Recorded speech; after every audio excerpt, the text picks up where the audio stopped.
काला साया। यूं तो बनारस घाट अपनी खूबसूरती के लिए बहुत प्रचलित है, पर घाट के किनारे कई राज लिए बैठे हैं।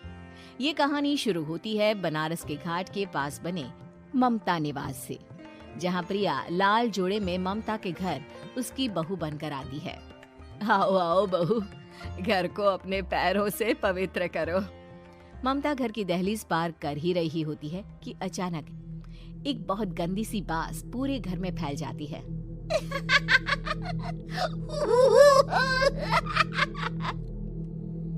ये बदबू और ये आवाजें, ये कौन हंस रहा है माँ?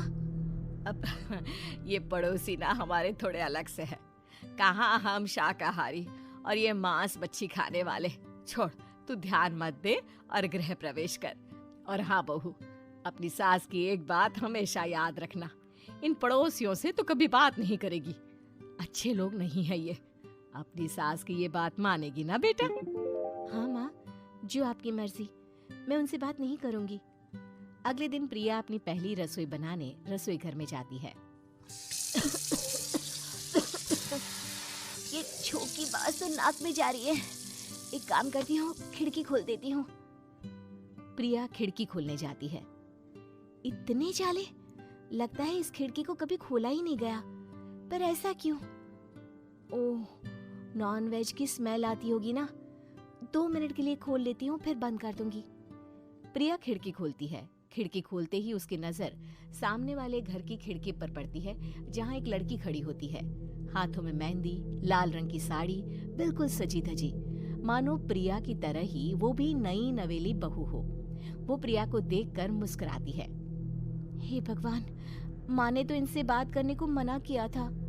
प्रिया फौरन ही खिड़की बंद कर देती है और तवे पर चढ़े रोटी की ओर देखने लगती है, पर वहाँ रोटी न होकर मछली पड़ी होती है। ये क्या? पहली ही रसोई में इतनी बड़ी गलती। हे भगवान, अब मैं क्या करूं?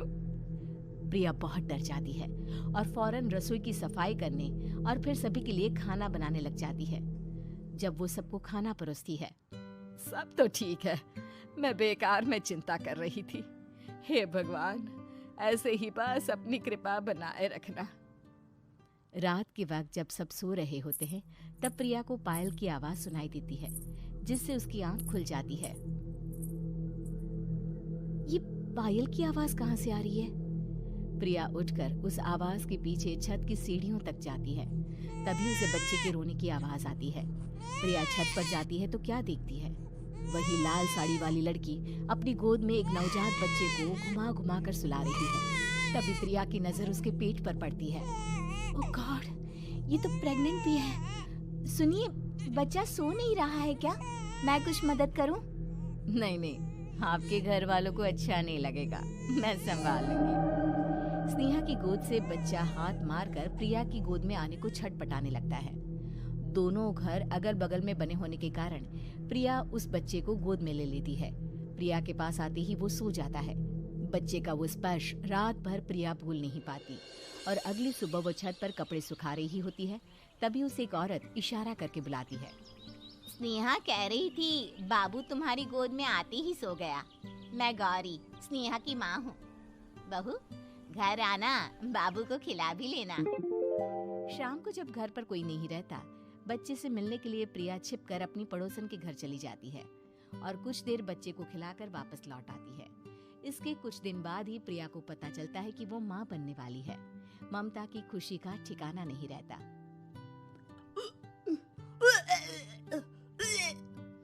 माँ जी, पता नहीं क्यों उल्टी आ रही है। प्रिया भागती हुई वॉशरूम में जाती है तो हरे और लाल रंग की उल्टी करती है। उस उल्टी में से कीड़े निकलते हैं। ये क्या? खून और ये कीड़े! माँ! माँ! प्रिया की आवाज सुनकर ममता दौड़ कर आती है, पर बेसिन में कुछ नहीं होता। प्रिया हक्की बक्की रह जाती है। ये सब क्या हो रहा है? प्रिया घबरा जाती है और अपने कमरे में जाकर सो जाती है। डर के कारण वो इतनी थक जाती है कि उसकी आंख लग जाती है। तब उसे ऐसा लगता है उसके पेट पर मानो कोई बैठा हुआ हो। कौन हो? प्रिया के पेट पर एक 5 महीने की बच्ची बैठी हुई थी, जो बुरी तरह जली हुई थी। माँ, तुम ही मुझे लाई ना अपने पेट में। मैं तुम्हारी माँ नहीं हूँ। कौन हो तुम? माँ, देखो मैं जल गई बुरी तरह से। 6 महीने पेट में रहने को भी मुझे नहीं मिला। सहला दो ना माँ। बचाओ, बचाओ, माँ। ममता दौड़कर कमरे में आती है। प्रिया की बातें सुनकर वो सब समझ जाती है। तू कहीं बगल वाले घर में तो नहीं जाकर आई ना बहू? मुझे माफ कर दो, मैं गई थी माँ। उस घर में सब मरे हुए हैं बहू। कई साल पहले स्नेहा उस घर में बहू बनकर आई थी। कुछ ही दिन में वो एक बच्चे को जन्म देने वाली थी। पूरा घर बच्चे के आने की खुशी में खोया था कि एक दिन अचानक उस घर में आग लग गई। सब बुरी तरह जलकर मर गए। गौरी आज भी दादी बनने का इंतजार कर रही है और इसीलिए स्नेहा ने अपना अजन्मा बच्चा तुम्हारी कोख में डाल दिया। ममता ये कह रही होती है कि पीछे से उसके पैरों को एक बच्चा पकड़ लेता है। दादी, दादी। माँ, स्नेहा की गोद में यही बच्चा था। ये बच्चा कौन है फिर? तेरी मौत है। तेरी भी दादी। जिस चीज का ममता को डर था वही हो गया। ममता निवास के ऊपर मौत ने चादर बिछा दी थी। प्रिया का पेट ऐसे बढ़ जाता है मानो 9 महीने का हो। 2 हाथ उसके पेट से बाहर निकलते हैं। बहू, संतोष को फोन कर, किसी पंडित जी को बुला बहू। प्रिया का पति भागता हुआ घर आता है। ये तो होना ही था माँ। तेरा पाप तेरे सामने आ गया तो तू सह नहीं पा रही है। स्नेहा घर में आग लगी नहीं थी, माँ ने लगाई थी, प्रॉपर्टी की लालच में। और वो बच्चा मेरी पहली पत्नी का बच्चा है, मेरा बेटा, जो कि उस आग की चपेट का शिकार हो गया था। मैंने तुमसे ये सब माँ के कहने पर छुपाया था। मुझे माफ कर दो प्रिया। तुम अगर चाहो तो यहाँ से जा सकती हो। मैं तुम्हें किसी भी बंधन में रखना नहीं चाहता। मेरी शादी हुई है आपसे, मैं आपको छोड़ नहीं सकती, पर उससे पहले हमें स्नेहा, उसकी माँ और बच्चे की आत्मा की शांति करवानी होगी। संतोष और ममता गौरी के घर जाते हैं। अंदर सब कुछ जला हुआ होता है। जमीन पर जली हुई लाशें बिखरी हुई थी। ममता रो रो कर अपनी करने की माफी गौरी से मांगती है।